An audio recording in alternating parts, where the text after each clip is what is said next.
Look at that. Almost didn't unmute myself. Hello. Welcome to our live stream. My name is Dominique Jellin, and I was one of the instructors. Welcome to the Sketch Writing 1 final class read. Hi, and I'm Elaine Gavin. And I'm Akaina Ghosh. This is the final read for this Writing 1 class, and we're so stoked that you're able to join us. Now, what is a final read, you ask? A final read is when a bunch of professional actors perform some of the best sketches written by this very talented class.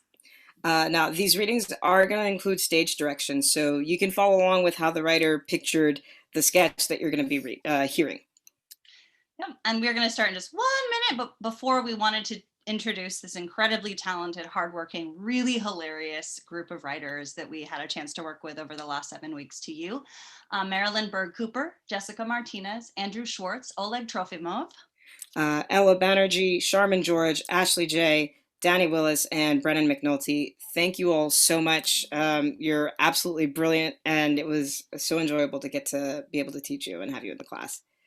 And thank you so much to the incredibly talented actors who will be performing for you tonight. Joyce DeMonico Ha, Michael Houston, Lisa Hu, Yasmin Khan, Jenny Nguyen Nelson, and May Ramos. And now, without further ado, we present to you our show called People You Would Like to Avoid. Enjoy.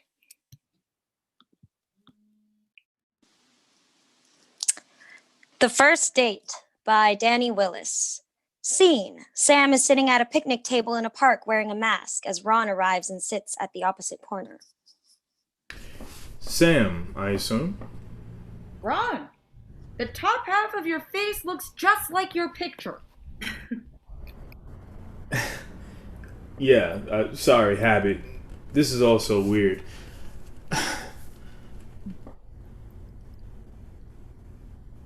So, have you been on many of these COVID dates? A few, but I haven't had much luck. I'm starting to get nervous there won't be anyone left. Yeah, sure seems like. Well, there's enough small talk. Let's just get down to it. What are your intentions, Ron?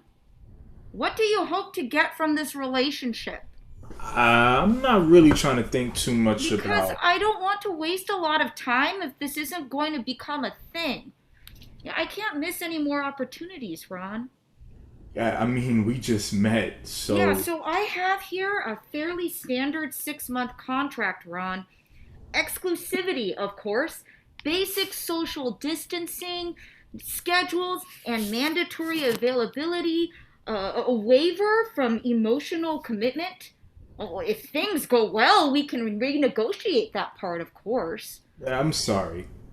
Clauses? Yes.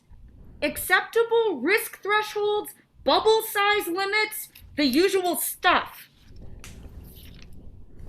Look, you seem really nice, but I haven't even seen your mouth yet. Can't we get to know each other before the surprisingly extensive paperwork? In 2020, Ron? Don't be naive. I just need you to initial the prophylactic etiquette clause, provide a photocopy of your driver's license, and a utility bill at your current address. Then you can sign and we can get on with our business after the mandatory 14-day quarantine. My notary is in the car, so we can do this right here. The signing, I mean. Not the business.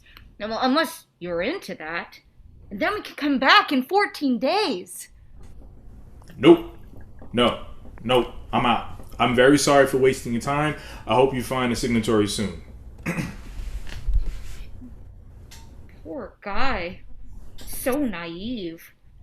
Now he better hope things don't go well with my 2:30 and my 3 o'clock. Blackout.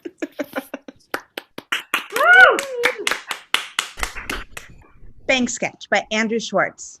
Scene: a bank lobby where Jamie and Gerald are waiting along with several other patrons, all wearing face coverings. Jamie waits impatiently while Gerald browses his phone, clutching a small exercise duffel.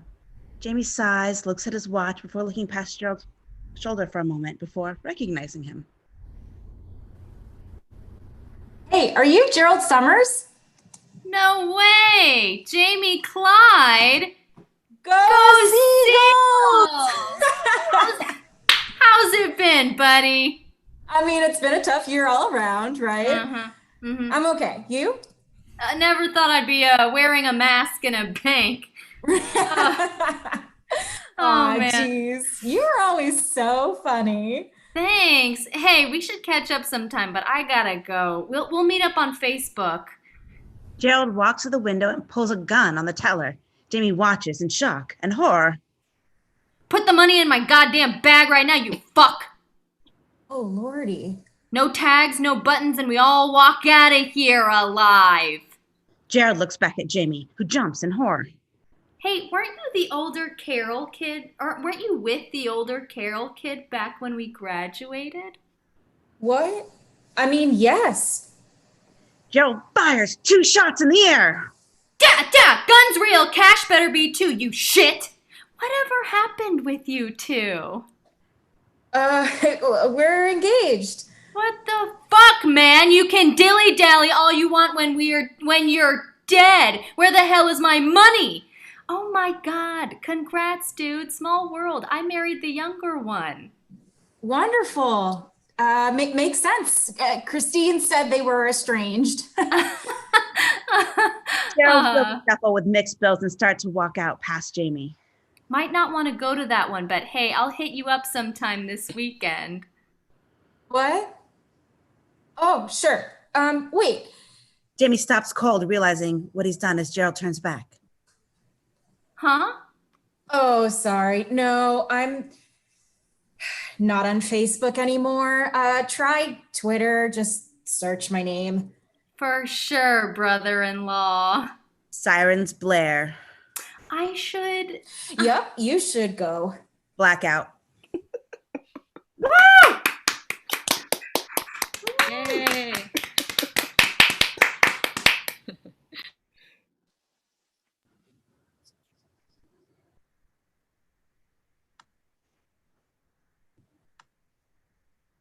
The Latino Vote by Jessica Martinez. Scene: politician is interviewing Mel outside of an early voting place. Hello, constituents. As you know, I'm running for Congress. I thought my party had secured the Latino vote, but my numbers are down. Here to help me understand is a Latino voter. I can't really speak for 30 million people, but I'll do my best. I don't understand. I said vote para mí in Spanish at my rallies. I ate a taco at a popular restaurant. Where did I go wrong? Well, all Latinos are not one person. They don't all speak Spanish. Some only speak English, and some of us are third-generation Goths who listen to Morrissey and write in our journals all day because nobody understands our tortured souls, no matter what language we speak. I see. So this is really about my support for same-sex marriage, when Latino culture has conservative gender roles. Again, not all Latinos have conservative gender roles. Some are gay or queer. And some of us haven't quite figured out what we are, but we are on Tinder hoping to find someone who knows the pagan chants and can help us cast spells on the next full moon. Right. I think I understand. This is really about my support for abortion, and our Latinos are Catholic and anti-abortion. Not all Latinos are Catholic. Some are atheist or Buddhist, and some of us tried to join a cult, got kicked out because we refused to sacrifice the animals, and 12 one possum living at home. Are you telling me I have to treat Latino voters like 30 million separate people and spend non-campaign time talking to them? Yes. Okay, let's start now. What would you say I need to do to secure the Latino vote? Jan takes notes while Mel talks. Well, first, I'd suggest you change your clothes to something more relatable. Nothing fancy, just like black robes, a studded collar, and a tongue piercing with a safety pin. Then I'd have an initiation ritual in the cemetery where people can just like hang out, get to know each other, drink the blood of a goat or blood from the Red Cross, whatever's easier to get. Then I'd suggest we take off our clothes and bury ourselves in the dirt to connect with Mother Earth and conjure up ways to restore the environment. This is great. Thank you so much. Does this mean I've secured your vote? Actually, I've decided to run for office myself. What? You can't just run on a whim. You need a platform, funds, most importantly, a slogan. Oh, I've already thought of that. Let's hear it then. Need some lovin'? Join my coven. Oh yeah, you secured my vote. Blackout. Yay. Oh god.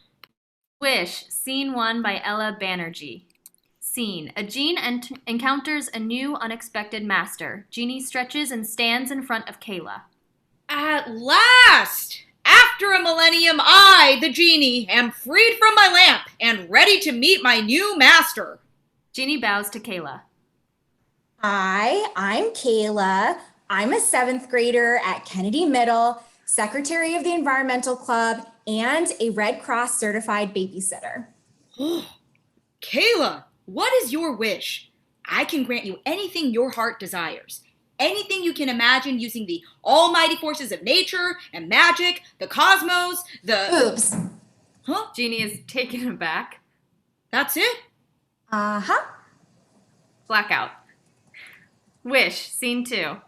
Genie is sitting on the floor looking stunned and at a loss for words as Kayla talks excitedly. And I wish that my boobs aren't like weird big, but big enough so that when I walk into the first day of school, Derek Ramirez does that thing where he's like riding his bike, but then he takes a double take at my boobs and he bikes right into a pole. Or actually, can you make him bike into Ashley S and she breaks her leg? Can you do that? Wouldn't you rather, like, rule over a kingdom or something? That's usually the type of thing people ask me for. Monarchies are oppressive and antiquated institutions. I just want like nice, powerful knockers. Oh my god. Blackout. Wish, Scene 3. Genie is holding their head in their hands as Kayla speaks. And I wish that when I visit Derek in the hospital after his bike accident, he says verbatim, Kayla, I always thought your brain was hot since Mr. Clinton's pre-algebra class, but now your boobs are super hot too. And then he touches my thigh. Wait, okay, that's it! I am not getting involved in this. I'm going back to my lamp. But then you'll be in prison for another 1,000 years. And that, Kayla, is what puberty is going to be like. Wishes or no wishes. But that's not fair. I know. Good luck, kid. Genie snaps their fingers. Blackout.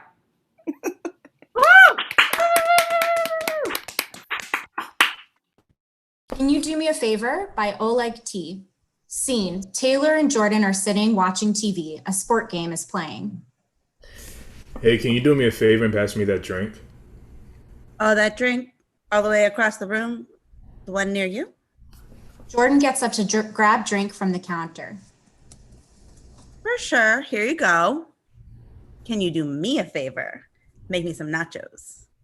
Nachos. The one food that I hate. Yes, making them now.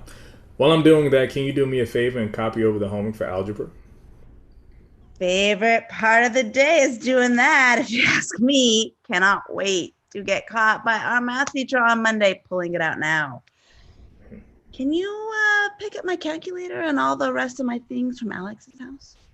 Oh, your ex who said they would cut you and anyone you know. Taylor pulls out phone and types out text. Oh, I just texted her to pick it up. She replied with a knife emoji. Since I'm doing that now, can you do me a favor and stop into the bank and get that loan out for me? Oh, that loan for opening a tricycle shop for monkeys. That's the one. No doubt, no doubt. I love monkey business, and I think it will be a successful venture. Now that I'm doing all these finances, can you do me a favor and talk to your pops about putting me into his will for this house?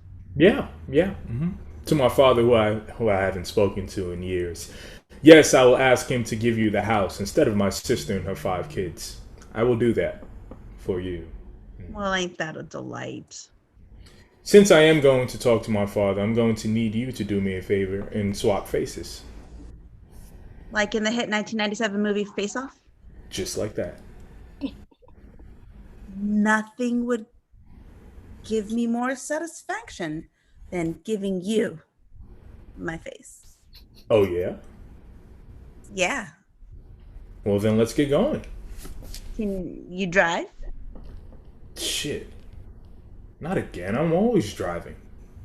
Blackout.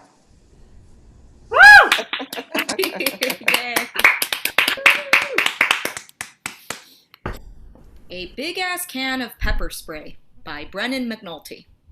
Scene: a community meeting is taking place. Okay, I think that about does it for my presentation, and we'll now open up the floor for questions.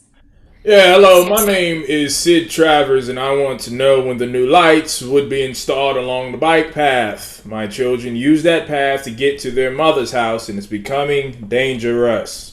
It's a goddamn death trap. I don't go down there without a big-ass can of pepper spray. Sid sits down and hands the mic to Wilma, sitting a few seats down. We are working to resolve the bike path lighting issue. The original contractor that we hired ended up moving out of state not long after the shutdown, so there's been some, Sounds like you could have used a big-ass can of pepper spray. I'm sorry?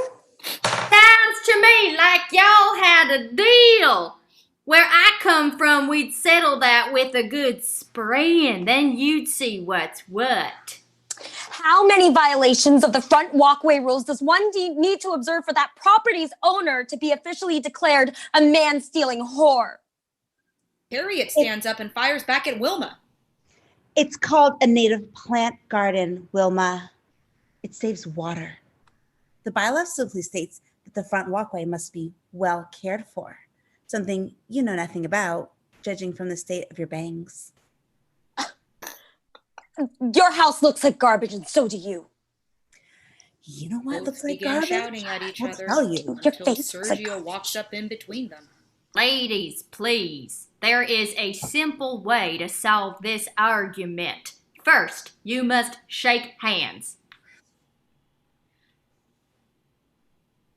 Do it. Now, you can settle this like civilized people. Sergio holds out 2 cans of pepper spray, and the 2 women take them in their free hand. Sergio presses his phone, and Beat It starts playing on a Bluetooth speaker. Wilma and Harriet start circling each other like in the music video, with the HOA members as the backup dancers that circle with them.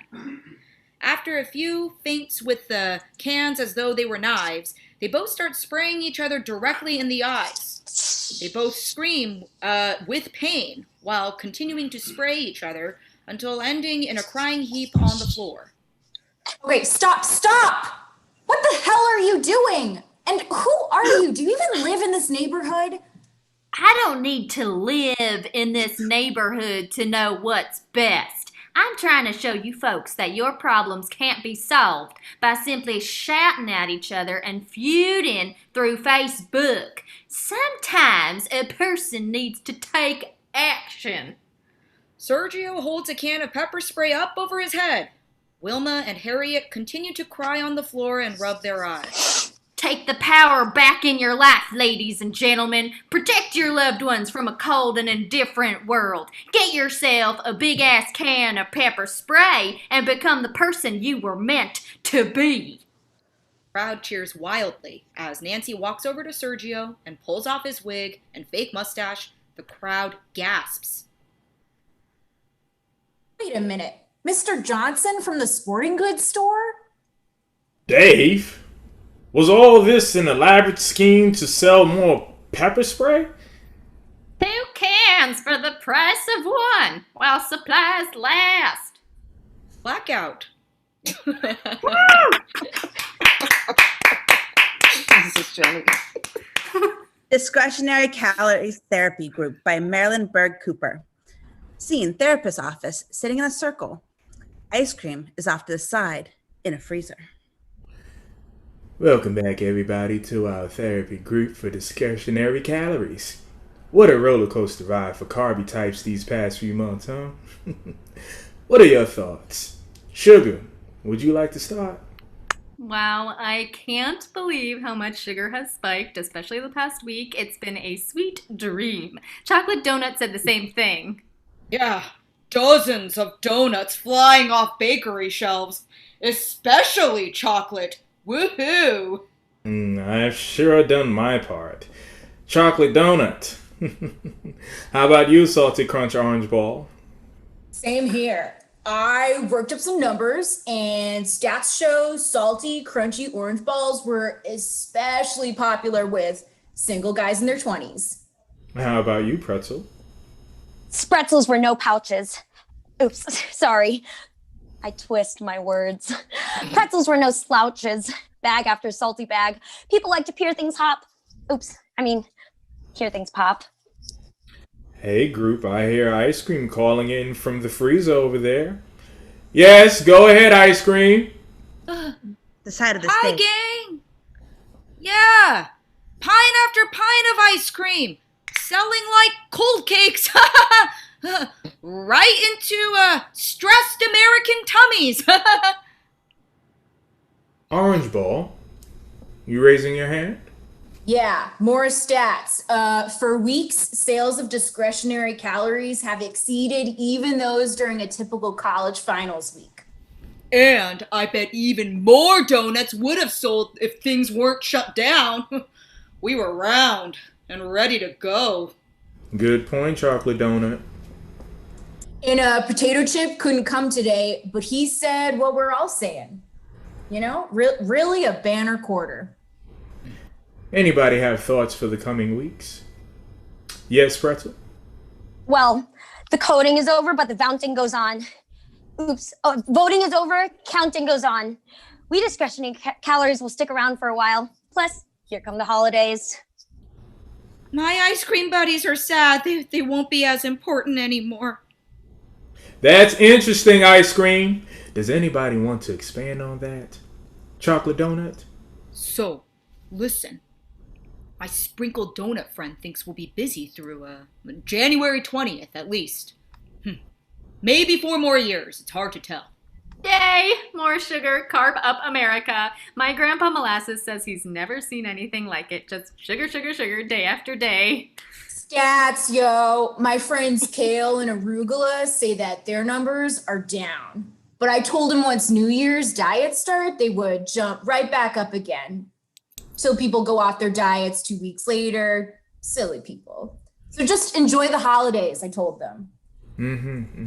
Has this popularity uptick changed your self-image? Anybody? Yes, Pretzel? Oh, yeah. They call us discretionary calories. Like, that's a bad thing. Bad thing. I think we've proved we're very, very important. Okay, folks, that about wraps up this session. I'll see you next week, along with guest speaker 2XL Sweatpants. Blackout. Y'all make wonderful snacks. Why Betty Boop Has No Neck by Ashley J. Scene, a 1930s production office. Flesher stands in front of a wall full of sketch drawings. Natwick and Crandall are sitting down. We got back our ratings from our cartoon and audiences love the female dog cabaret singer. The head honchos upstairs want us to invest time in creating her to look human. We only have 2 months to get the first episode. Boys, what shall we do? We should definitely get rid of her dog ears. We can turn them human. Add on some earrings. Give her a little bit dress, like the flappers. Yes, that's a great idea. Hey, don't forget her nose is very puppy dog-like. What if we made that into a tiny baby nose? A little nose that you just want to boop. Boop. A boopable nose. I like that. Now, what should we name her? I've always liked the name Betty. Oh, I like Betty too. She sounds like a hell of a looker. I also like the word boop. Oh, let's go with Betty Boop because Alliteration. Yeah, perfect. And we should Not give her a neck. What? We shouldn't give this Betty Boop broad a neck. My wife, Linda, always likes to wear collared duds that bring so much attention to her neck that my best friend Fred tries to bill and coo her. A neck on Betty Boop would be just as distracting to our audiences. Olive Oil in our Popeye series has a neck, and audiences blow their wig every time we roll in on the cinemas. Olive Oil's neck is so noodly, you can't tell the difference between that and her getaway sticks. Sometimes I do get her head pipe confused with her gams. Call it a hunch, but I have a strong feeling folks are going to be a real pill about what they see on the big screen. Our Betty Boop is going to have earrings, a flapper dress, and a boopable nose. All of these factors combined will make her the prime target for censorship because women's necks, like Linda's, are naturally salacious. To save ourselves from embarrassment, we shouldn't give Betty Boop a neck. I don't think a neck is that suggestive. A neck is just as lewd as finding your best friend Fred and your wife making whoopee in the middle of a cinema when you thought she was going out to have a clam bake of a party with her friends, but instead she's having a clam tasting with Fred. Wowie, you okay? I'm a man of the 20th century. I don't have feelings. Crandall bops Natwick over the head with a bottle of whiskey. Hell's bells, Crandall! Oh, I thought you sauced up to control your emotions. Booze can no longer numb what's inside me. Oh, shoo. Well, no, I can't afford to lose another staff member. We gotta shake a leg with production on this episode because our artists are behind the grind. We're gonna go with your no neck idea. Yes. 2 months later, Flesher and Crandall are back in the production office. Crandall, have you seen the latest newspaper headline? Hays Code unanimously passed. Women's necks seen on TV are deemed to be sexually promiscuous. Kick rocks, Linda. Blackout.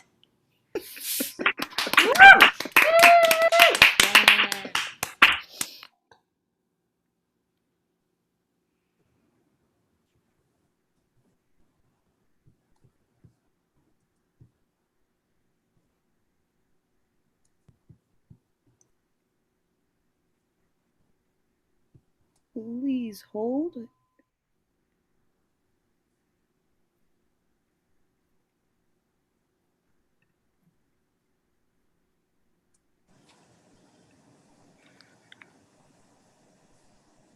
Someone here.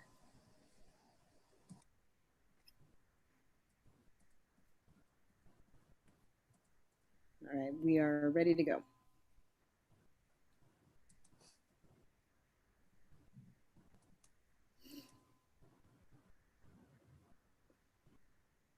All right, this is The Perfect Storm by Charmin George.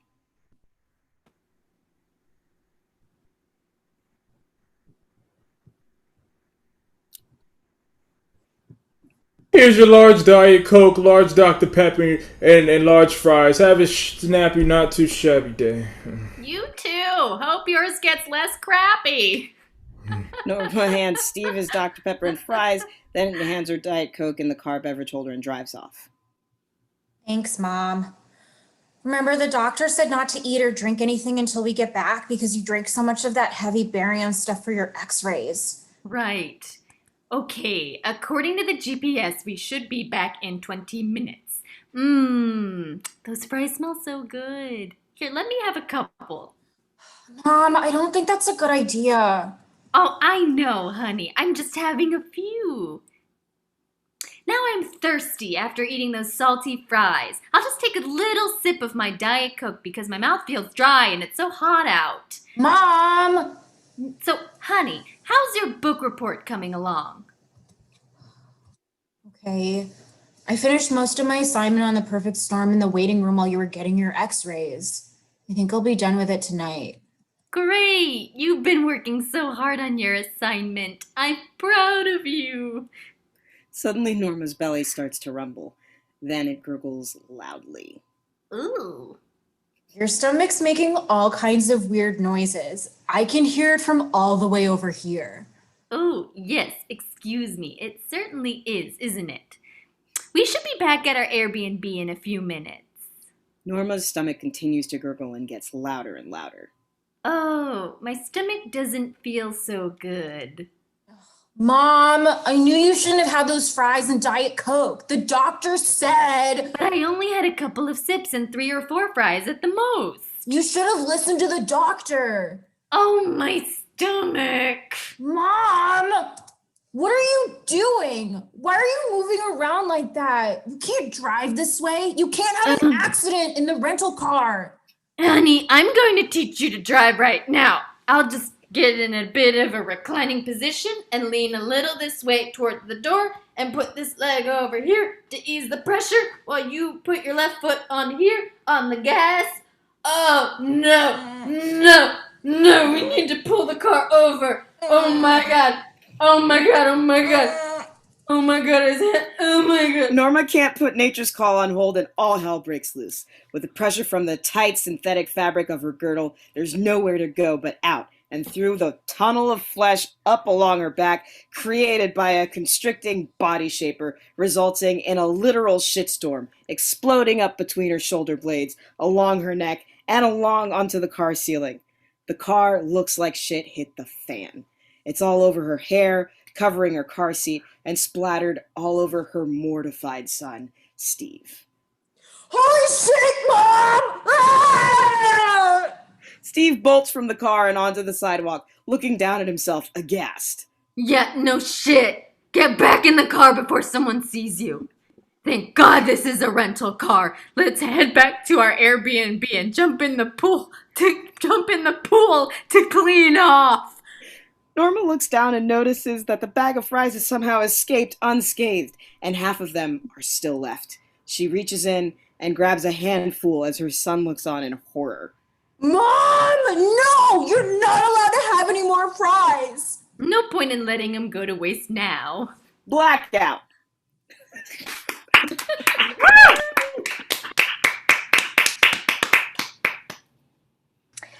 Manic Pixie Dream Girl by Jessica Martinez. Scene. Jake is leaving a job he was just fired from. Kim is on a walk nowhere in particular. Kim bumps into Jake. Hey, watch where you going. Oh, I'm sorry. Jake and Kim bend down to pick up things he dropped, bump heads, and laugh. I didn't see you. I was smelling the daffodils. Really? I walk this street every day and never notice the flowers. You have to stop and smell the daffodils. You're giving me such a newfound sense of wonder in the world. I got fired, my dog died, and I just started my existential quarter-life crisis for the bitter male who hasn't gotten everything he feels is owed to him. Oh, you poor thing. Let's pick flowers and give them to strangers. You're so whimsical. Do you want to get coffee sometime? How about now? Now?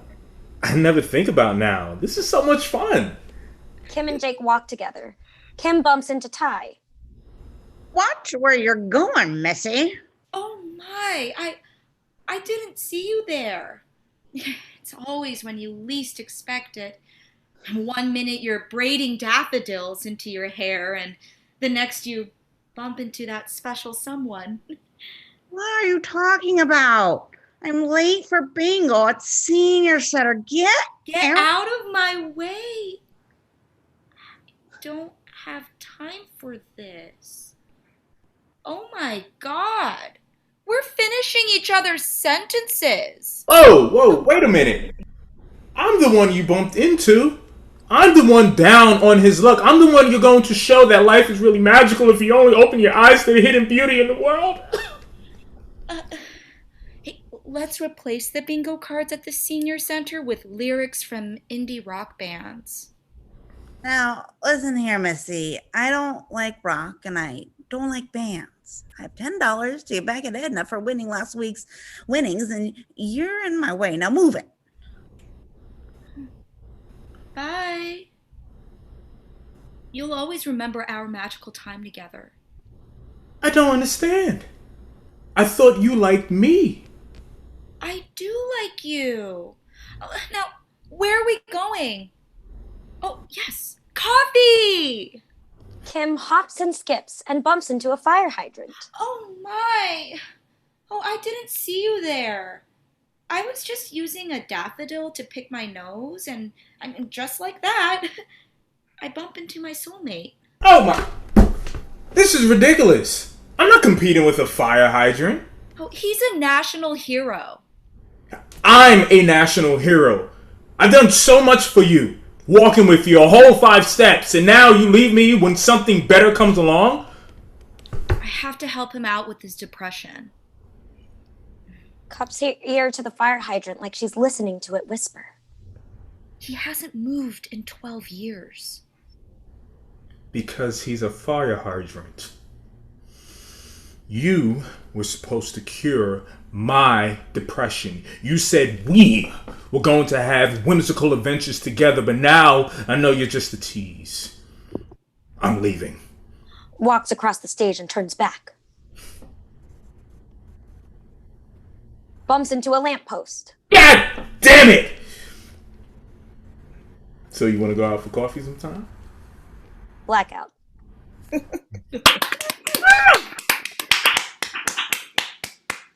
Money, Money by Oleg Trofimov.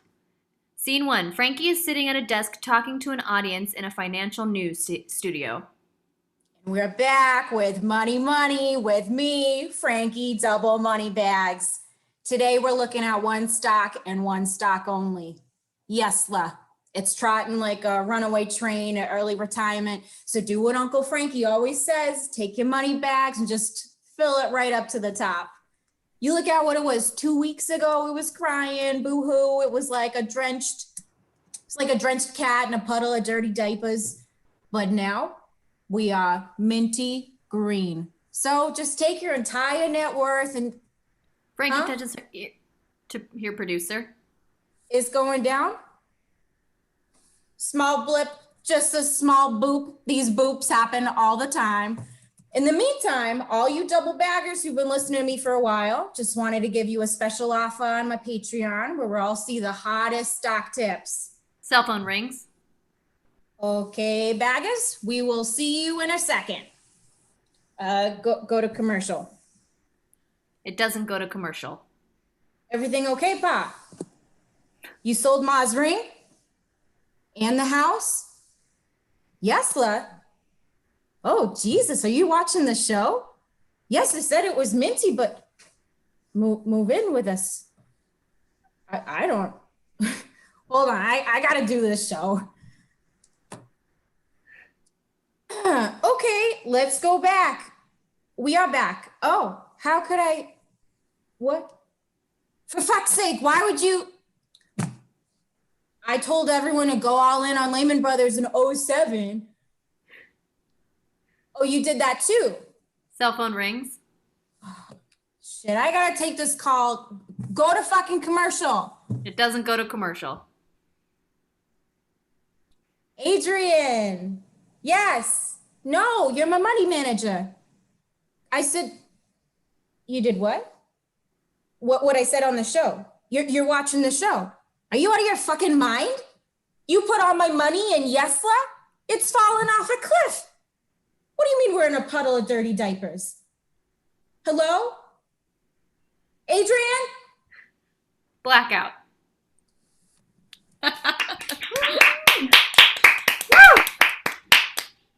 Nightclub by Jessica Martinez. Scene. Renee and Alex are at a dance club for Renee's 30th birthday. Club music plays. Hey, buddy. I acquired a little party favor to compliment your 30th birthday. Oh no, I have a really important work meeting tomorrow. Oh, come on. It's really hard to get. Okay, what is it? Alex pulls out baggie of brown powder. Coffee. Whoa. I hear that stuff's really strong. I know a girl who stayed up for 3 days straight at Burning Man on coffee. My uncle used to do coffee at Studio 54, so he could stay up all night having orgies. I don't know. This meeting tomorrow is important. Come on. You only turn 30 once. Years from now, are you going to remember some boring work meeting? Or will you remember the most crazy night of your life with your best bud and 100% dark roast, organic, fair trade coffee? You're right. You only live once, and I already practiced my presentation a million times. All right. Okay, now block me. Make sure nobody sees us. Okay. Alex sets up filter, coffee, water, and mug. So you've never done this before? No. I mean, of course, I have a snort of cocaine in the morning occasionally. Well, this isn't your mom's snort of cocaine morning brew. I mean, this isn't your favorite brunch spot pumpkin spice cocaine latte. This isn't your staff room annual communal pot of cocaine. This is some dark web imported, highly potent coffee. Alex takes out a torch to boil water. Alex and Renee drink the coffee, high five, and start dancing. Music gets louder. I think I'm starting to feel it. Are you starting to feel it? This is great. What? I said this is great. I told you this would be awesome! Renee climbs table to dance. Woo! My heart is beating so fast. I can't feel my face. I can't feel my face. Alex hands 2 coffee pots to Renee. Chug it! Chug it! Chug it! Renee double fists and pours both pots over mouth. Body shot! Renee and Alex set up and do body shots on a club goer. I'm gonna have to ask you two to leave. There is no coffee allowed inside the club. Oh, man. Come on! Renee and Alex exit club and sit on sidewalk dejected. I'm sorry, buddy. I just wanted this night to be memorable. It was. It couldn't last forever. I mean, you can't do coffee every day. You know, I know, I know, but you've been getting your life together. You know, you've got a good job and responsibilities. And I'm not successful like your new coworkers. I'm just afraid you're gonna forget about me. Listen to me. Listen to me. I'm never going to forget about you. Never. I'm gonna help you get your life together. We're getting rid of that shit.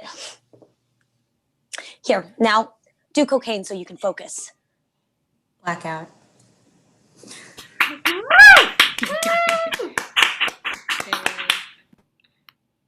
At Sixes and Sevens by Marilyn Berg Cooper. Scene 1, coffee shop. So election's over. Now I guess you don't have to move to Canada. Oh, I don't know.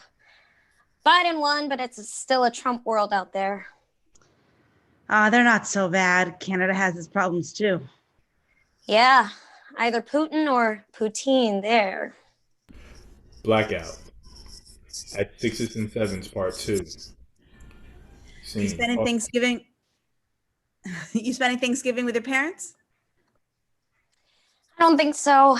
Election fallout is too fresh. I'm claiming COVID separation. Good idea. Nobody gets blamed. Social distance to the rescue.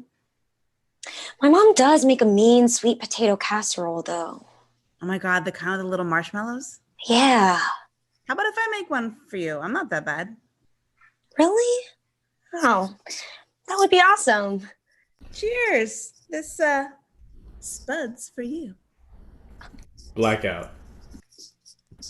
At Sixes and Sevens Part 3. Coffee shop. Man, what a squeaker of an election. Whew. Now that we can breathe. Are you working on your comedy act again? Yeah, I've got a new joke. Lay it on me. Maybe you think you've heard this one before. Why was 6 afraid of 7? Oh, I know the answer because 7. Trump. Blackout.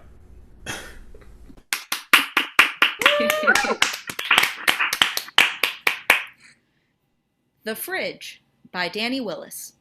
Scene: Charlie sits in the living room playing video games. Alex walks in, clearly annoyed. So, hey, remember yesterday when I asked whether you got your stuff out of the fridge in the garage and you said you did? Yeah. There's actually significantly more stuff in there than the last time I checked. Oh, guess I didn't. You haven't left. Where did you get all that food? How would you... Okay, just clean it out, okay? Okay. Okay. Also, I need you to move your car before tomorrow morning so they can get the old fridge out of here. Okay. Really okay? Like you'll really do it? Not okay like you cleaned out the fridge? Yeah, I'll do it. To be clear, you'll move your car before tomorrow morning. Yeah. You're sure? Because that's also what you said about cleaning the bathroom, washing the dishes, feeding the... I said yeah. Because if you don't, I'll dedicate the rest of my life spreading horrible rumors about you. I'll make sure that if anyone Googles you, they'll find out that you're some kind of horrible monster, like a child molester or an aide in the Trump White House. Okay. I'm not kidding. I swear to God, if that car is anywhere near the driveway tomorrow morning, I'm setting it on fire. Okay. I'm taking all the food that will probably still be in the fridge and putting it in the driver's seat, dragging you out there and stuffing you in the trunk, and burning the car to the ground with you and the food inside. Okay. Then I'm setting up a Ouija board on the ashes of what was once your car, and I'm using whatever dark power concerned religious mothers think it has to summon you back from hell. I'm putting your tortured soul in the dirty dishes, and then I'm burning those too. Okay. So you're going to clean out the fridge and move the car. Yeah. By morning. Yeah. For the love of God, you better. Charlie's cell phone starts ringing as Alex storms back out. Hey. Nothing. My roommate was just on about something. I don't know. Wants me to do the dishes, I think. Blackout.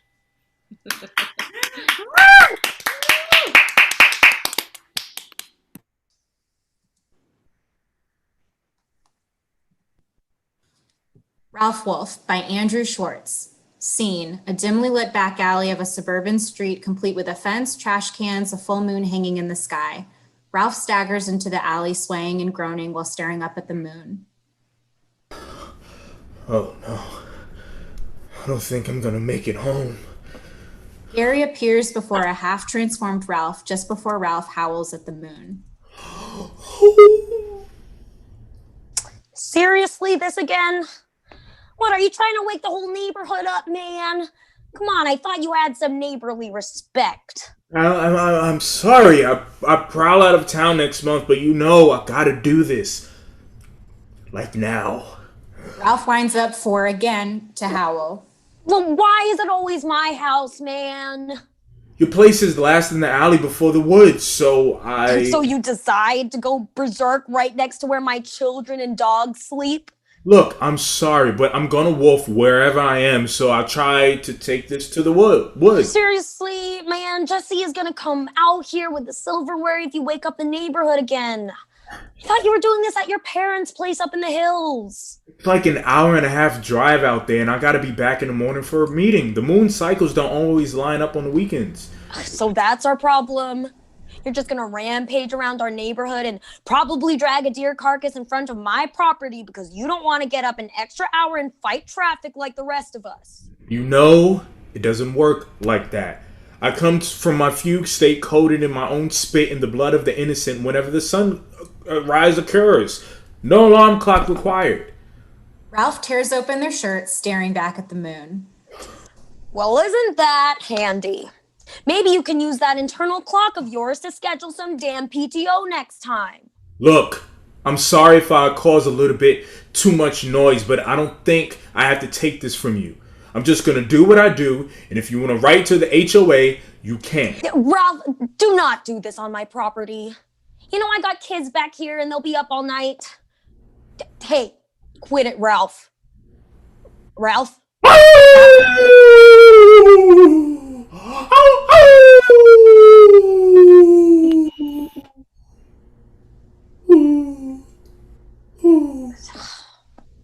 See what you've done, Ralph. So help me, you're getting more than a letter on this one.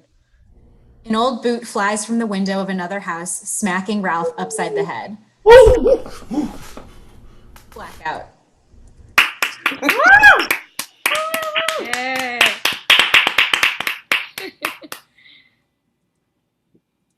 The Grocery Trip by Ashley J. Scene. Alex is checking out a grocery store with the cashier. Your total is $45.56. Do you have a club card? No. Cash or card? I'll be paying with card. Swipe your card or insert your chip on the pin pad.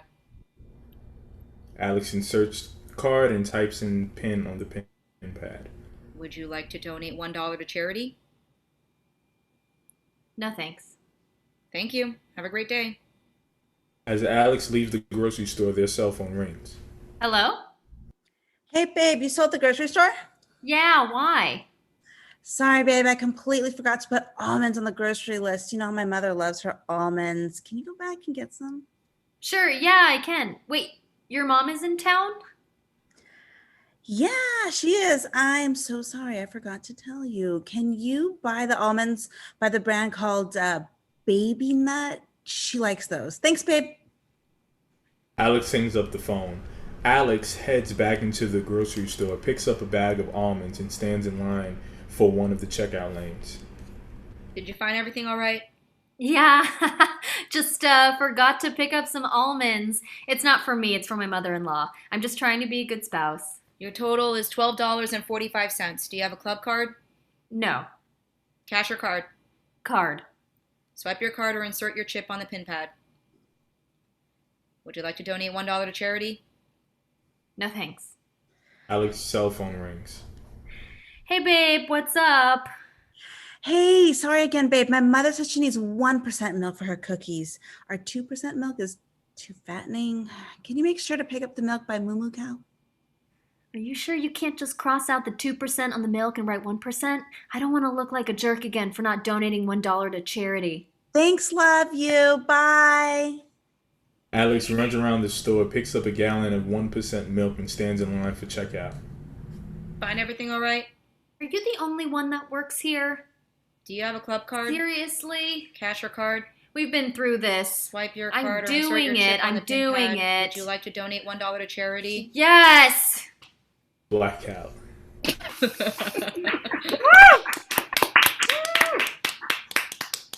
6th Sense Screening by Ella Banerjee. Scene. A texter bothers another moviegoer at a screening of The Sixth Sense. Chris and Samita are seated several rows apart in an otherwise empty movie theater, watching The Sixth Sense. Chris is on the edge of their seat, their eyes taking in every moment of the movie. Samita is texting on her phone. The light from her screen, very bright. I can't believe I'm here, finally getting to experience the Sixth Sense. Chris notices Samita texting and looks annoyed. They call out to her. Excuse me? Hi? There's no texting in the theater. It's against the rules. Oh, sorry, my bad. Thanks. Samita puts away her phone. The movie continues. God, I would let Toni Collette punch me in the face. Samita pulls out her phone again to text. Hey, ma'am? Ma'am? There's no texting. Chris starts pelting Samita with popcorn. It's distracting. No one can pay attention. Jeez. All right. Samita hides her phone. Chris sighs, then relaxes and gets back into the movie. Wow, what is going to happen here? That little boy just keeps on whispering. He really needs a lozenge. Samita once again starts texting. Chris scoffs in disbelief. Oh my God. Are you kidding me? What about no texting? Do you not understand? Some of us have never seen The Sixth Sense and actually want to watch it right now. Chris gets out of their seat and clambers down several rows to Samita. Chris grabs Samita's phone from her. Who raised you? Samita stands up to face Chris. She looks furious at first, and then suddenly begins to sob. Not M. Night Shyamalan. What? My dad is M. Night Shyamalan, but because he was so busy directing and promoting the 1999 box office smash hit The Sixth Sense, he was never around. He didn't really raise me. Oh, That little pasty kid might say, I see dead people, but when did I ever get to see Dad? Samita pulls out a tissue and blows her nose. I've never been able to bring myself to actually watch The Sixth Sense, but today I was finally brave enough to do it. And I've just been texting my therapist to try and get through it all. I'm so sorry. I didn't realize. You know, actually, Now Chris pulls out a tissue and begins to cry. my dad was never there for me either. We were supposed to go and see The Sixth Sense together for my 10th birthday, but then he bailed on me and took his other family to go see it instead. Why can't dads be more like Tony Collette? Right? Samita and Chris both hug. Hey, do you want to go get some coffee and talk about our failed father figures? That sounds lovely. They both glance at the screen. I really hope that anemic boy gets adopted by Bruce Willis at the end and they live happily ever after. I bet that's exactly what happens. Blackout.